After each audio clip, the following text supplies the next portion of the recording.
Hello student, हम लोग पढ़ रहे हैं एंजियोस्पर्म, टैक्सोनॉमी एंड एम्ब्रियोलॉजी के बारे में। टैक्सोनॉमी एंड एम्ब्रियोलॉजी के लास्ट क्लास में जो हमारा टॉपिक चल रहा था वो चल रहा था फ्लावर। हम लोग फ्लावर के रेफरेंस में टर्मिनोलॉजी पढ़ रहे थे। जैसा कि मैंने आप लोगों को बताया था कि जो फ्लावर होते हैं इसकी जो टर्मिनोलॉजी है आगे चलकर हमारे जब हम लोग टैक्सोनॉमी में पढ़ेंगे फ्लावर डायग्राम और भी बहुत सारी चीज़ें उनमें काम आने वाली है। तो हमारा टॉपिक क्या चल रहा था, टर्मिनोलॉजी ऑफ फ्लावर्स। तो टर्मिनोलॉजी ऑफ फ्लावर्स में हम लोगों ने बहुत सी पढ़ ली थी टर्मिनोलॉजी। अब जो हमारी नेक्स्ट टर्मिनोलॉजी वो है त्रिज्या सम्मित फ्लावर के रेफरेंस में, इन रेफरेंस टू फ्लावर।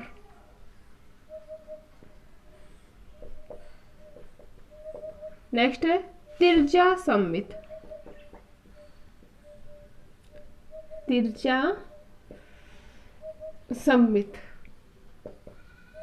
क्या होता है? त्रिज्या सम्मित उसके बारे में जान लेते हैं। जब पुष्प के प्रत्येक चक्र, त्रिज्या सम्मित में याद रखने की कंडीशन क्या है, जब पुष्प में उपस्थित प्रत्येक चक्र के सदस्य समान हो। कैसे हो? प्रत्येक चक्र के सदस्य समान हो और उन्हें किसी भी तल से काटा जा सके, तो ऐसा जो पुष्प होता है वो क्या कहलाएगा? त्रिज्या सम्मित। क्लियर है? तो क्या होगा?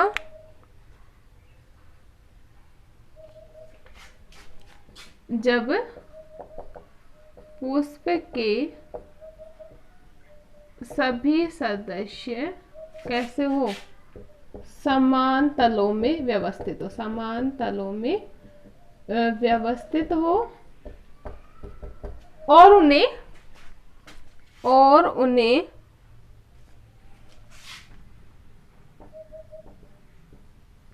एक से अधिक लंबवत तलों में, सबसे इंपॉर्टेंट लाइन यहां पे यही आती है, एक से अधिक लंबवत तलों में काटने पर समान भाग क्या होते हो? प्राप्त होते हो। समान भाग प्राप्त होते हैं। क्या कहलाएगा ऐसा फ्लावर? त्रिज्या सम्मित। एग्जाम्पल की अगर हम बात करें, आइपोमिया। एग्जाम्पल क्या है? आइपोमिया। आइपोमिया के जो फ्लावर होते हैं वो कैसे होते हैं भाई? त्रिज्या सम्मित। वापस से देख लेना एक बार क्या होगा त्रिज्या सम्मित।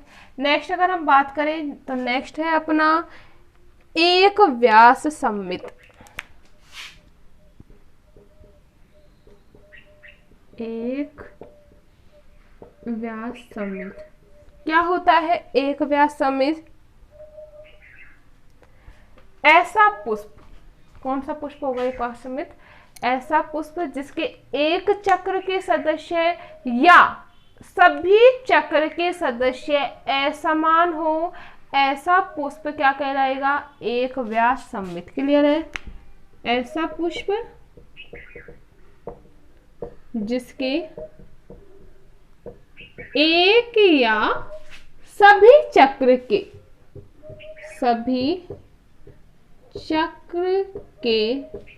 सदस्य कैसे हो?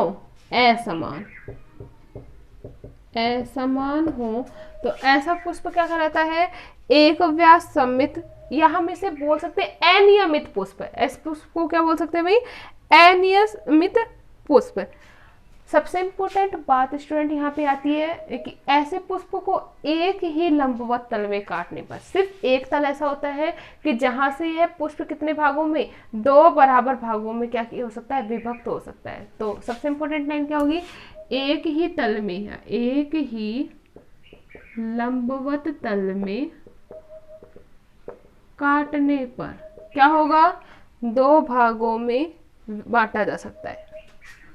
काटने पर दो भागों में विभक्त किया जा सकता है। विभक्त किया जा सकता है।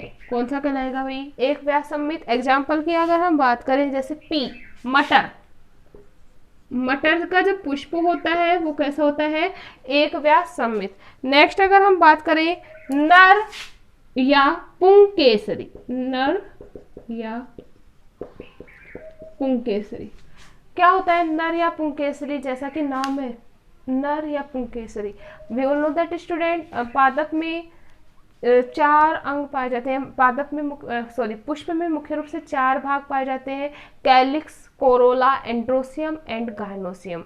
मतलब बाह्य दल, दलपुंज, पुमंग व जायांग, जिसमें जो कैलिक्स और जो कोरोला होता है वो एसेसरी ऑर्गन होते हैं, जबकि अगर हम बात करें पुमंग और जायांग की या एंड्रोसियम या गायनोसियम की, ये कौन से अंग होते हैं, मुख्य अंग होते हैं। ठीक है, तो जो पुमंग होता है वो मेल रिप्रोडक्टिव ऑर्गन होता है, जबकि जो जायांग होता है वो फीमेल सेक्स ऑर्गन होता है। अब हम बात कर रहे हैं नर या पुंकेसरी की, तो सिंपल सी बात है, ऐसा पुष्प जिसमें केवल क्या प्रेजेंट हो, पुंकेसर उपस्थित हो। पुंकेसर कौन सा ऑर्गन है, मेल रिप्रोडक्टिव या मेल सेक्स ऑर्गन है। तो ऐसा पुष्प जिसमें केवल क्या प्रेजेंट हो, पुंकेसर उपस्थित हो, कौन सा कहलाएगा, नर या पुंकेसरी। क्लियर है? ऐसा पुष्प जिसमें क्या प्रेजेंट हो, केवल पुंकेसर प्रेजेंट हो। अगर हम एग्जाम्पल की बात करें, मक्का, जो मक्का का जो पुष्प होता है वो कैसा होता है, पुंकेसरी या नर। नेक्स्ट अगर हम बात करें मादा या स्त्री केसरी, मादा या स्त्री केसरी, जैसा कि नाम है, सिर्फ क्या प्रेजेंट होगा भाई, फीमेल सेक्स ऑर्गन या जायांग प्रेजेंट होगा। ठीक है, तो वह पुष्प जिसमें केवल क्या प्रेजेंट हो, स्त्री केसर, जिसमें केवल क्या प्रेजेंट हो भाई, स्त्री केसर उपस्थित हो, क्या कहलाएगा, स्त्री केसरी या मादा पुष्प। एग्जाम्पल की अगर हम बात करें तो इसमें भी क्या होगा, हो सकता है मक्का, सिंपल सी बात है, मेल और फीमेल में ही क्या होगा, फर्टिलाइजेशन। तो अगर मक्का का मेल फ्लावर प्रेजेंट है तो फीमेल फ्लावर भी क्या होगा, प्रेजेंट होगा। ठीक है, तो हम एग्जांपल देख सकते हैं किसका, मक्का का। नेक्स्ट अगर हम बात करें तो द्विलिंगी या उभयलिंगी, द्विलिंगी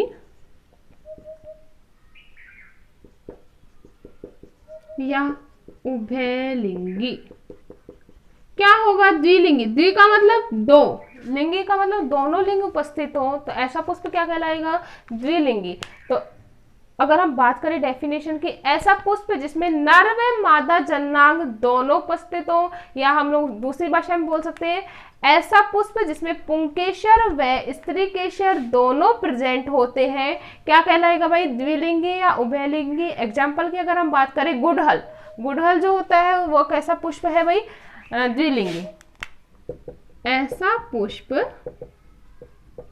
जिसमें नर व मादा जन्नांग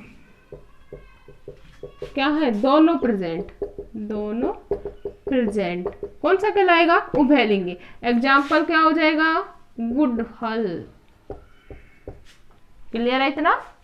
नेक्स्ट अगर हम बात करें नपुंसक,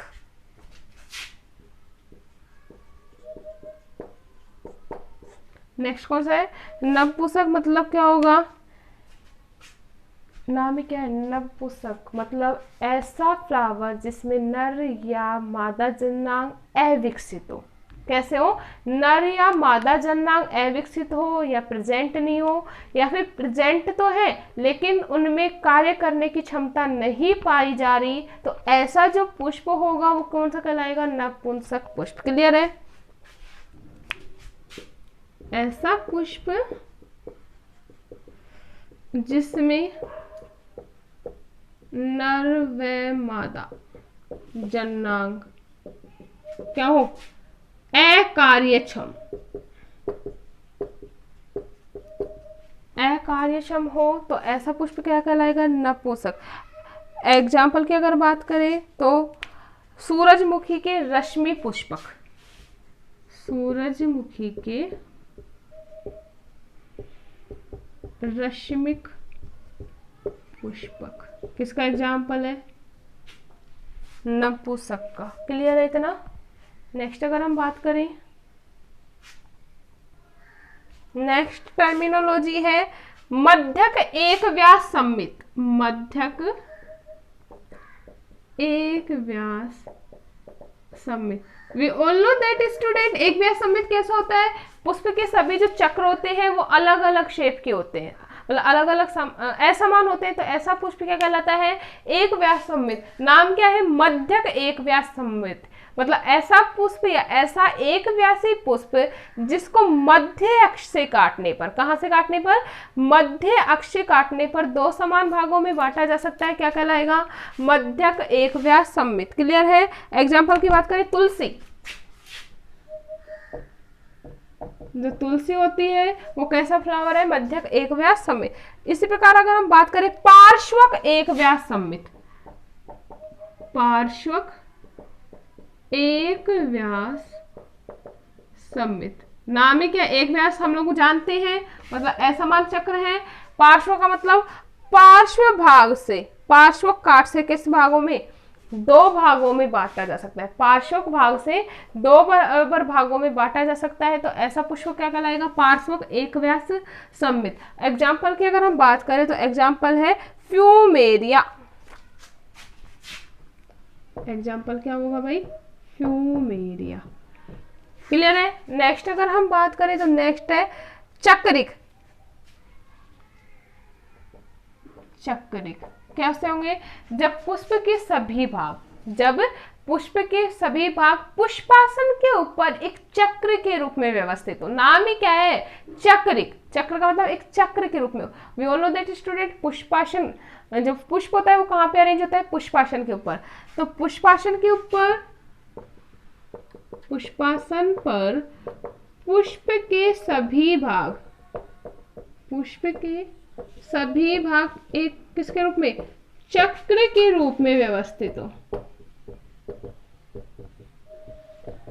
तो ऐसा पुष्प क्या कहलाएगा? चक्रिक। क्लियर है? नेक्स्ट है द्विभागी या द्वितयी। द्विभागी या द्वितयी। द्वि का मतलब क्या होता है? दो। तो अब यहाँ पे हम क्या लेंगे? दो का मतलब क्या है? द्वि का मतलब क्या है? दो। जब पुष्प के प्रत्येक भाग के जो कैलिक्स और कोरोला, जो कैलिक्स और कोरोला पार्ट होते हैं वो दो के गुणन में उपस्थित हो, तो ऐसा पुष्प क्या कहलाएगा? द्विभागी या द्वितयी। वापस से देखना, जब पुष्प के प्रत्येक चक्र बाह्य दल व दल पुंज के किसमें? दो या दो के गुणनफल में संख्या हो, तो ऐसा क्या कहलाएगा? द्वितयी। एग्जाम्पल की बात करें तो जैसे अफीम। नेक्स्ट है त्रितयी। त्रि का मतलब तीन, तो किसके गुणनफल में होगा? तीन के गुणनफल में हो तो उसे क्या कहेंगे? त्रितयी। जैसे एक बीजपत्री, मोनोकोट फ्लावर जो होते हैं उनमें क्या कहलाएगा? त्रितयी। इसी प्रकार चतुर्थयी चार के गुणनफल में होंगे, बाह्य दल और दलपुंज। पंचतयी में पांच के गुणनफल में उपस्थित हो, तो ऐसा पुष्प क्या कहलाएंगे? चतुर्थयी, पंचतयी। क्लियर है? तो ये थे हमारे फ्लावर के संदर्भ में टर्मिनोलॉजी।